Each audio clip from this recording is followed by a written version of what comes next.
Hi, my name is Ribeiro-Addy and I'm the Labour Member of Parliament for Streatham, where 79% of us voted to remain. From the outset, it's been clear that Brexit was a project designed to push the UK to the right and whip up division.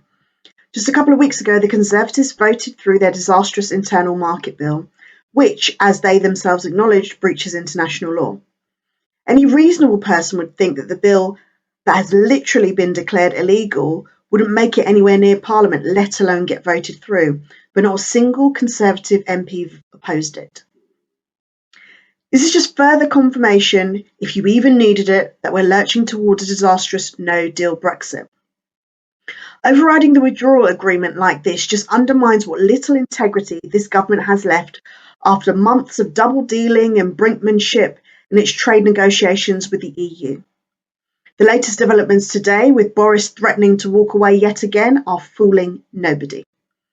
But quite apart from backing out of our international obligation, passing a bill that opens the door for the government to break international law raises a serious question. How can other countries trust us if we're willing to break international law when it suits us? At a time of economic recession, mass redundancy, and public health crisis, this is an incredibly self-destructive thing to do. It will leave my constituents in Streatham and people across the UK much worse off. With food prices already creeping higher and the government refusing point blank to extend the transition period, a worst case scenario no deal Brexit could see shortages of food, medicine and fuel, as well as increased costs for everyday goods. A government that actually cared wouldn't risk this during an ongoing pandemic, a jobs crisis and the worst recession in history. You don't dig yourself out of a hole by digging even deeper. Just today, I spoke to constituents who had deep concerns about the likely impact a no-deal Brexit would have on them.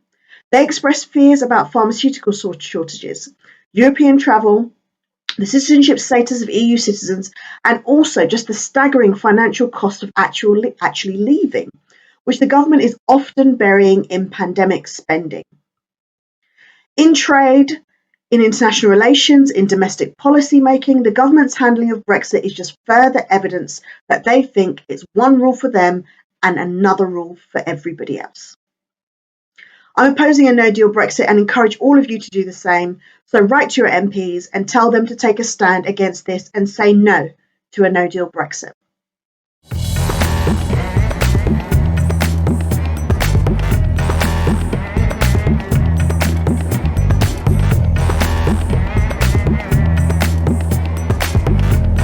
This does break international law in a very specific and limited way.